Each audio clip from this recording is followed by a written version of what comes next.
Assalamualaikum warahmatullahi wabarakatuh. Baiklah Bapak Ibu sekalian, terkait dengan materi kita hari ini yaitu tindak pidana korupsi, sebagaimana saya sendiri dosen pengampunya yang bernama Reza Iswanto SHMH.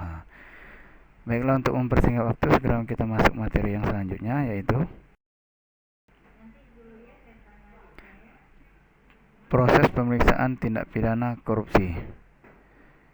Jika kita berbicara terkait dengan proses pemeriksaan, artinya kita sudah masuk ke dalam hukum formil, yaitu hukum acara dalam tindak pidana korupsi. Perkara tindak pidana korupsi ini biasa diadili di pengadilan tindak pidana korupsi yang berada di jika di Jambi, dia berada di Pengadilan Negeri Jambi. Untuk yang pertama yaitu dalam tahap proses beracara di dalam perkara tindak pidana korupsi, yang pertama yaitu tahap penyelidikan.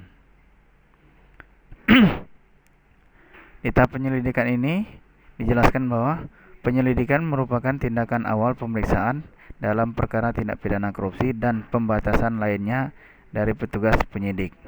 Makanya ketika untuk melakukan suatu penyelidikan, biasanya ada garis-garis pembatas seperti garis kepolisian dan sebagainya. Gunanya untuk apa? Agar dokumen-dokumen terkait dengan tindak pidana korupsi tidak dihilangkan oleh orang lain atau oleh si pelaku.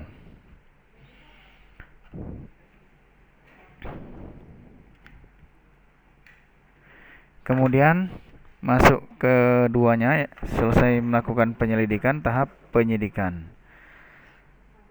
Penyidikan adalah serangkaian tindakan penyidik dalam hal dan menurut cara yang diatur dalam undang-undang ini untuk mencari serta mengumpulkan bukti yang dengan bukti itu membuat terang tentang tindak pidana yang terjadi dan guna menemukan tersangka. Itulah dilakukan penyidikan terkait dengan barang-barang buktinya.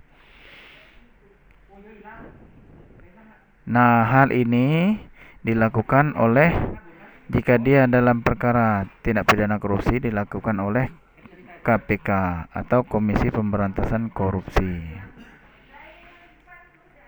Kalau dia di dalam tindak pidana umum dan tindak pidana di luar, tindak pidana khusus di luar tindak pidana korupsi, maka tahap penyelidikan dan penyidikan ini dilakukan oleh pihak kepolisian.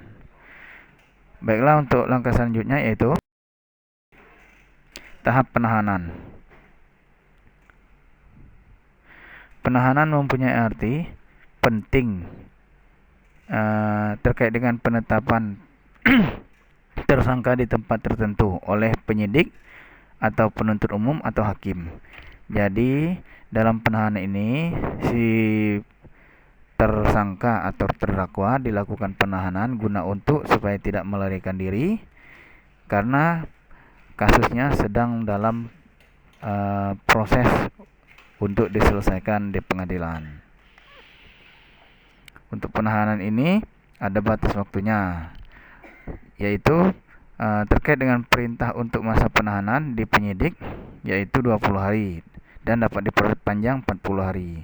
Jika sudah sampai 60 hari, maka tersangka harus dikeluarkan dari tahanan.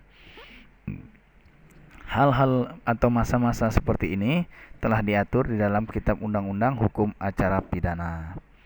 Jadi oleh penyidik, baik itu dari kepolisian atau KPK, masuk juga jaksa penuntut umum dan hakim, harus memahami terkait dengan masa-masa melakukan penahanan terhadap terdakwa atau tersangka. Baiklah, setelah dilakukan penahanan, masuklah ke tahap penuntutan. Penuntutan adalah tindakan umum untuk melimpahkan perkara tindak pidana korupsi ke pengadilan negeri yang berwenang. Tahap penuntutan ini dilakukan oleh jaksa yang telah diberikan wewenang untuk melakukan penuntutan. Jadi dalam hal ini makanya ada singkatan JPU, yaitu jaksa penuntut umum. Dalam hal ini memang tugas jaksa sebagai penuntut terkait dengan perkara yang akan dilimpahkan ke pengadilan.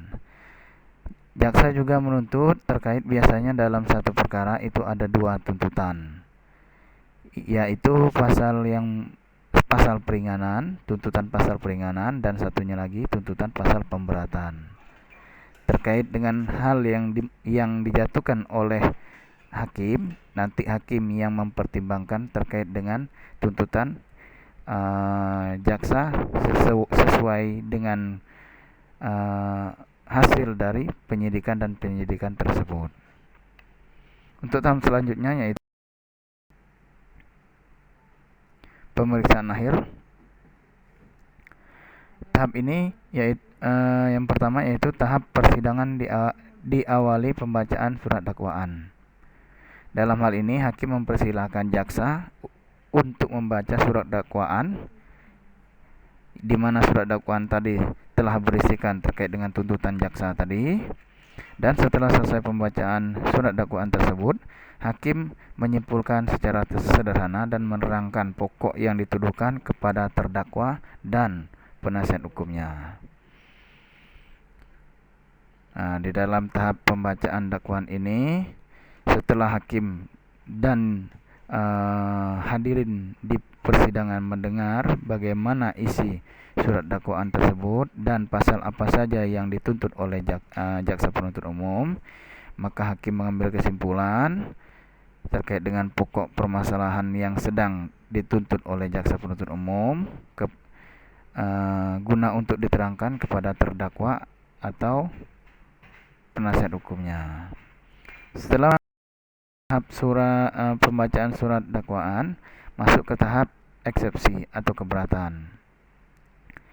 Jika memang dalam hal ini jika memang surat dakwaan tadi si terdakwa merasa keberatan, maka terdakwa dapat mengajukan eksepsi. Adapun yang maksud eksepsi yaitu hak terdakwa untuk mengajukan keberatan setelah mendengar isi surat dakwaan. Eksepsi ini dilakukan sebelum dilakukan sidang pertama dibuka untuk umum. Selain itu juga eksepsi diajukan sebelum pengadilan memeriksa pokok perkaranya. Nah, disinilah tahap pemberatan atau tahap keberatan oleh terdakwa ini boleh terdakwa ajukan terkait dengan isi surat dakwaan yang dibacakan oleh jaksa tadi. Setelah selesai masuk tahap eksepsinya, yaitu tahap pemeriksaan saksi, ahli, dan terdakwa. Hakim membuka sidang pertama, yaitu sidang terbuka untuk umum. Kemudian hakim memeriksa para saksi terkait dengan tindak pidana korupsi tersebut, kemudian ahli dan terdakwa. Saksi dipanggil di pengadilan guna untuk memberi keterangan sesuai dengan apa yang dilihat, didengar, dan dialami oleh saksi sendiri.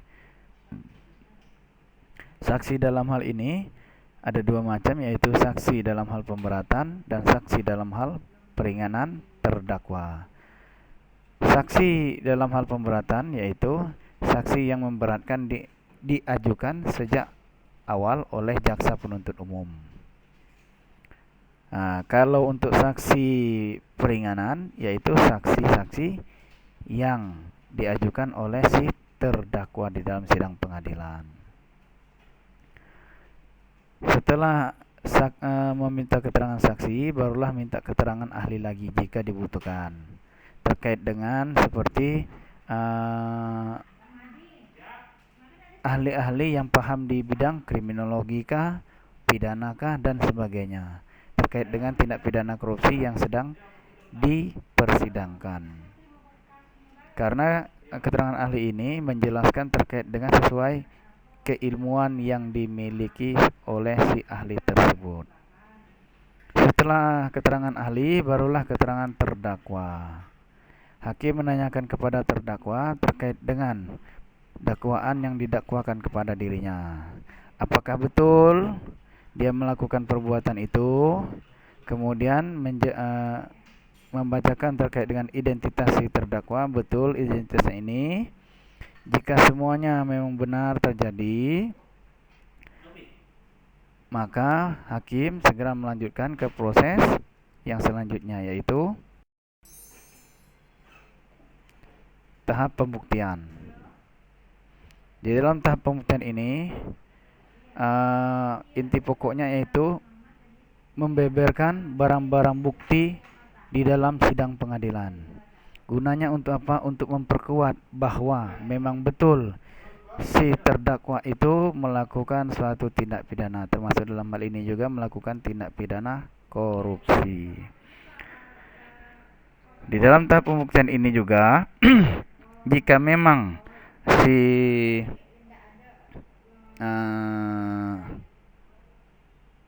masih ada keganjalan-keganjalan, biasanya diberi kesempatan untuk mengajukan barang-barang bukti yang lainnya terkait dengan tindak pidana korupsi yang sedang dipersidangkan. Yaitu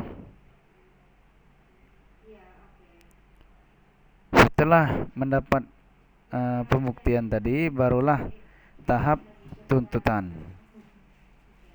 Nah, di sini jaksa penuntut umum menyampaikan tuntutan pidananya. Tuntutan pidana ini terkait dengan tindak pidana korupsi ada tuntutan pidana ringan dan pidana berat. Biasanya dimasukkan ke dalam surat dakwaan subsidiar dan primer.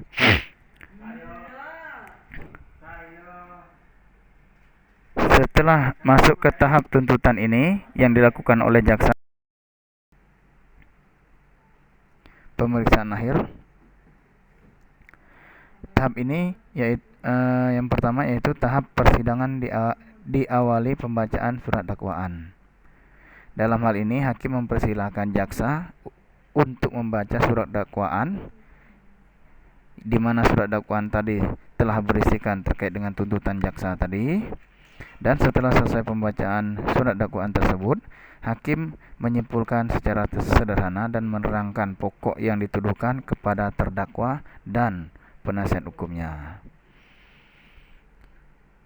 Di dalam tahap pembacaan dakwaan ini, setelah hakim dan hadirin di persidangan mendengar bagaimana isi surat dakwaan tersebut dan pasal apa saja yang dituntut oleh jaksa penuntut umum, maka hakim mengambil kesimpulan terkait dengan pokok permasalahan yang sedang dituntut oleh jaksa penuntut umum guna untuk diterangkan kepada terdakwa atau penasihat hukumnya. Setelah selesai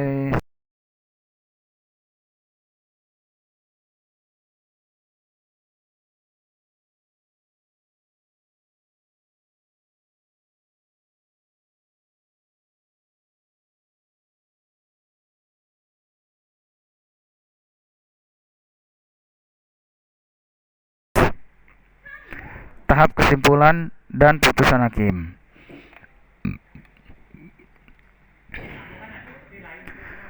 Untuk jaksa penuntut umum dan penasihat hukum, terdakwa membuat oleh hakim disuruh atau memerintahkan untuk membuat kesimpulan. Lalu diberikan kesimpulan tersebut kepada hakim untuk dimusyawarahkan oleh majelis hakim. Setelah selesai musyawarah oleh majelis hakim, maka hakim mempersiapkan untuk memutuskan terkait dengan kasus tindak pidana korupsi yang diajukan kepada majelis hakim tersebut. Dalam hal ini, untuk putusan hakim itu ada putusan bebas dan putusan pemidanaan. Jika memang si terdakwa tidak bersalah melakukan tindak pidana korupsi, maka hakim memutuskan dengan putusan bebas atau vonis bebas. Dan jika memang bersalah si terdakwa, maka hakim memutuskan pemidanaan, yaitu sanksi pidana penjara yang maksimal 20 tahun sampai dengan minimal satu bulan atau 1 hari seperti pidana kurungan, dan ada juga pidana denda. Baiklah, itu tadi terkait dengan tahap kesimpulan sampai dengan putusan hakim. Upaya hukum: jika memang si terdakwa merasa dirugikan atau tidak senang terkait dengan putusan hakim pengadilan negeri terkait dengan tindak pidana korupsi tersebut, maka terdakwa dapat mengajukan upaya hukum. Upaya hukum tersebut di dalam Kitab Undang-Undang Hukum Acara Pidana terbagi menjadi 2 macam, yaitu upaya hukum seperti banding, kasasi, dan upaya hukum luar biasa seperti kasasi demi kepentingan hukum dan sampai peninjauan kembali. Nah, hal-hal tersebut ini boleh diajukan oleh terdakwa dan penasihat hukumnya terkait dengan putusan hakim yang tidak diterimanya tadi.